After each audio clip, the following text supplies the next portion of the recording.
Hello students, आप सभी को सुप्रभात, गुड मॉर्निंग, नमस्कार। बच्चों, चौहान एकेडमी खंडवा में आपका स्वागत है। स्टूडेंट्स, हम 12th अकाउंटेंसी क्वेश्चन बैंक हल कर रहे हैं और क्वेश्चन बैंक में हम ऑब्जेक्टिव टाइप के जो क्वेश्चन हैं वह कंटिन्यू एक के बाद एक सॉल्व करते जा रहे हैं।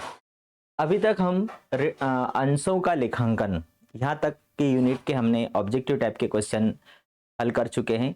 आज जो हमारी यूनिट है ऋण पत्रों का निर्गमन, ऋण पत्रों के निर्गमन से रिलेटेड जो ऑब्जेक्टिव टाइप के क्वेश्चन है वो हम देखने वाले हैं।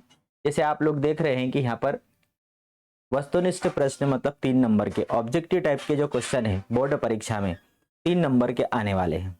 तो आज हम ये 3 नंबर के किस प्रकार के जो ब्लूप्रिंट जो हमारा है उसके अकॉर्डिंग क्वेश्चन बैंक में उन्होंने जो क्वेश्चन दिए हैं, ऑब्जेक्टिव विकल्प है, रिक्त स्थान है, सही जोड़ी है, सत्य सत्य एक वाक्य वाले, तो वो आज हम करने वाले हैं। देखिए, सबसे पहला ही क्वेश्चन हमारे सामने है, सही विकल्प चुनिए। ऋण पत्रों के निर्गमन पर कटौती की राशि है।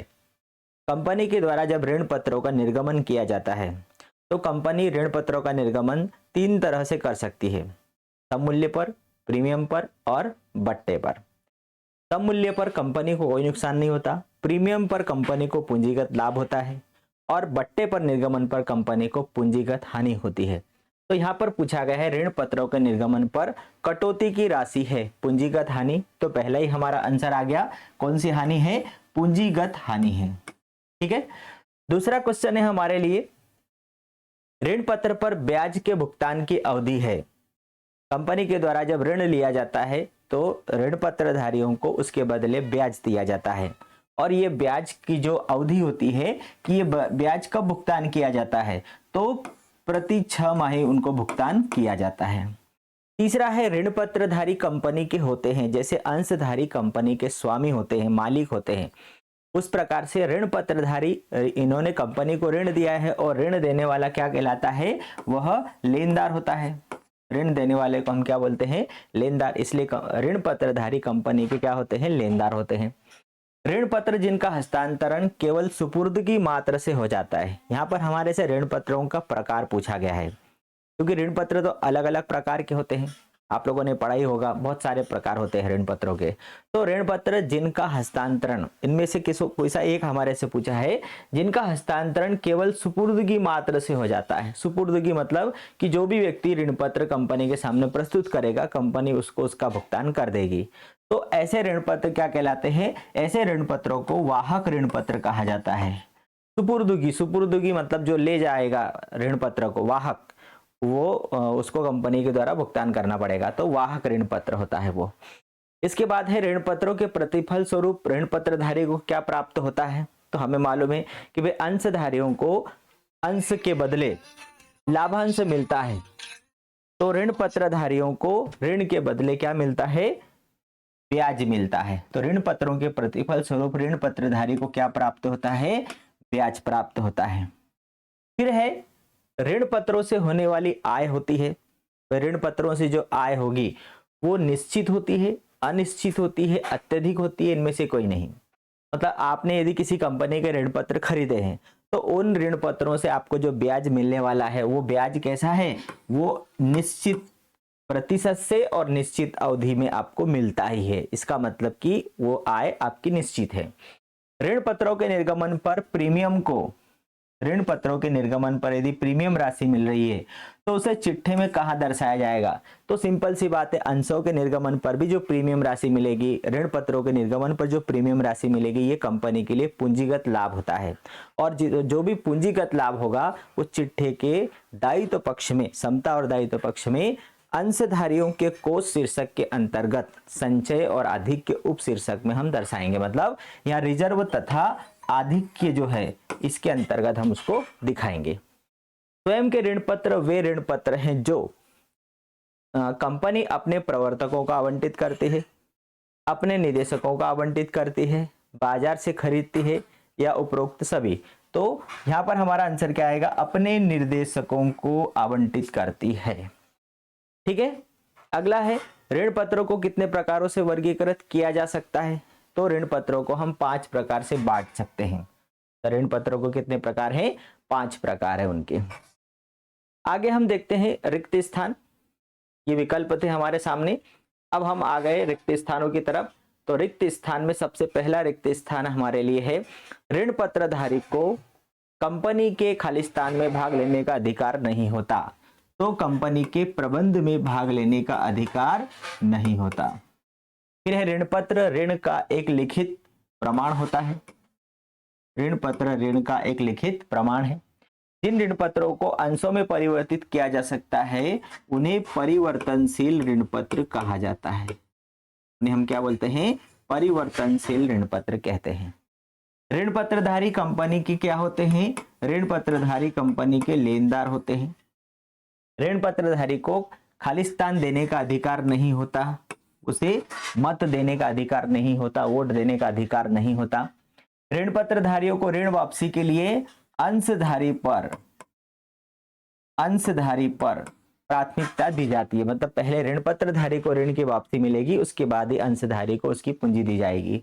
ऋण पत्रों पर दिया जाने वाला बट्टा चिट्ठे के खालिस्तान पक्ष की ओर विविध व्यय शीर्षक के अंतर्गत दर्शाया जाता है। जब विविध शब्द विविध व्यय आ गया मतलब ये संपत्ति पक्ष के अंतर्गत दिखाया जाएगा। संपत्ति पक्ष में जो विविध व्यय आता है उस विविध व्यय में बट्टा जो है वो दिखाया जाएगा।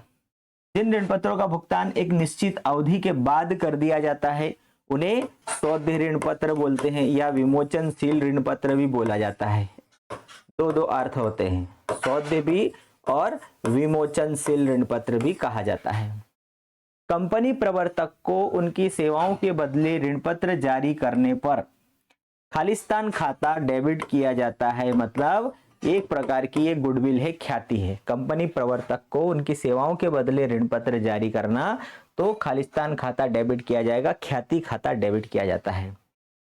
वह पत्र जो लिए गए ऋण के बदले कंपनी के सारो मुद्रा के अधीन जारी किया जाता है उसे हम क्या बोलते हैं? ऋण पत्र कहते हैं। वह ऋण मतलब वह पत्र जो लिए गए ऋण के बदले जारी किया जाता है वह ऋण पत्र कहलाता है। सिंपल सी बात है।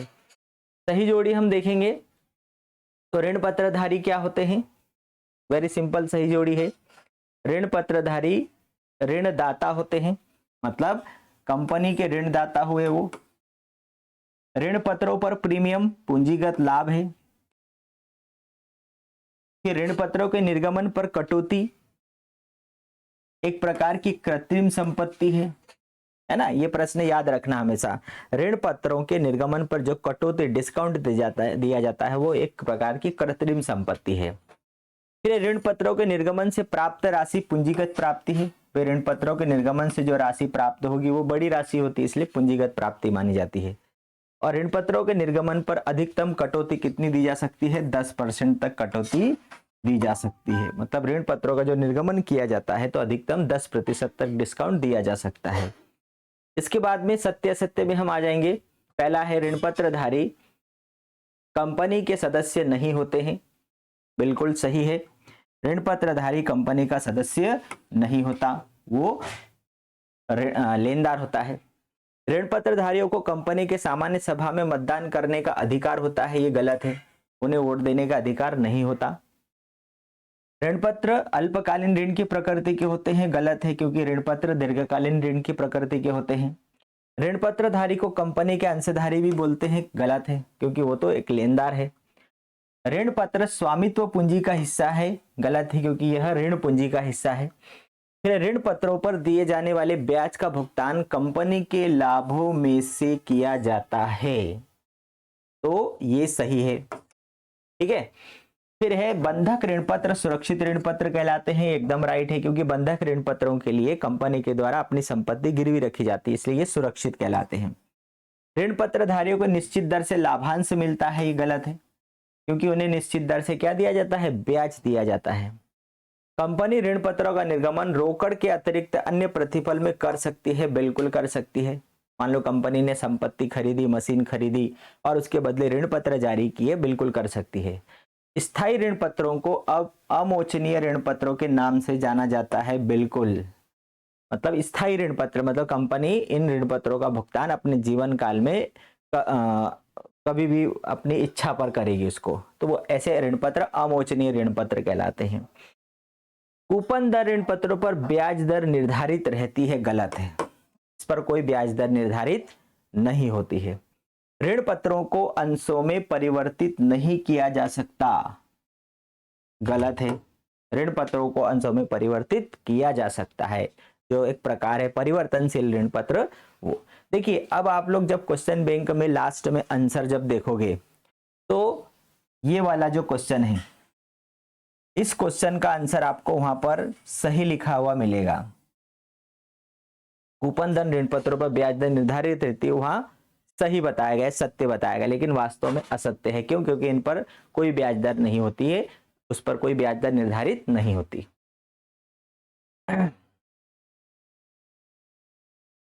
आगे चलते हम एक वाक्य के लिए। दीर्घकालीन ऋणों के लिए जारी प्रपत्र, दीर्घकालीन ऋण के लिए जारी प्रपत्र क्या कहलाता है? उसे हम बोलते हैं ऋण पत्र। फिर है ऋण पत्र जिन्हें अंशों में परिवर्तित किया जा सकता है, वह कहलाता है परिवर्तनशील ऋण पत्र। परिवर्तनशील ऋण पत्र। फिर है ऋण पत्र धारियों के ऋण के बदले ब्याज प्राप्त होता है। प्रपत्र या ऋण पत्र जिसका भुगतान केवल कंपनी के समापन पर होता है, वह कहलाता है अशोध्य ऋण पत्र। कंपनी के समापन पर किया जाता है। किन ऋण पत्रों का भुगतान केवल सुपुर्दगी मात्र से होता है? तो वाहक ऋण पत्रों का।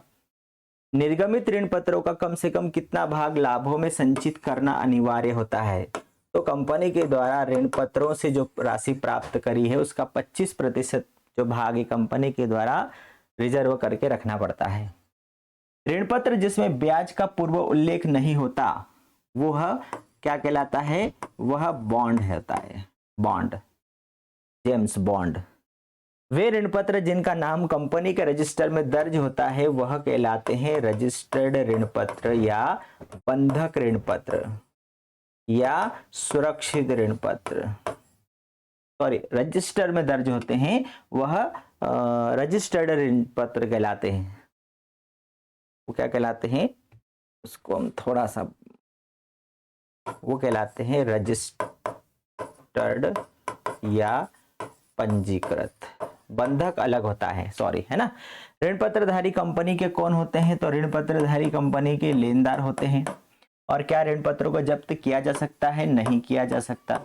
अंशों का हरण किया जा सकता है, ऋण पत्रों का हरण नहीं किया जा सकता, उनको जब्त नहीं किया जा सकता। ठीक है, तो ये थे हमारे ये यूनिट ऋण पत्रों से रिलेटेड ऑब्जेक्टिव टाइप की। अगले यूनिट में फिर हम मिलेंगे, तब तक के लिए गुड बाय।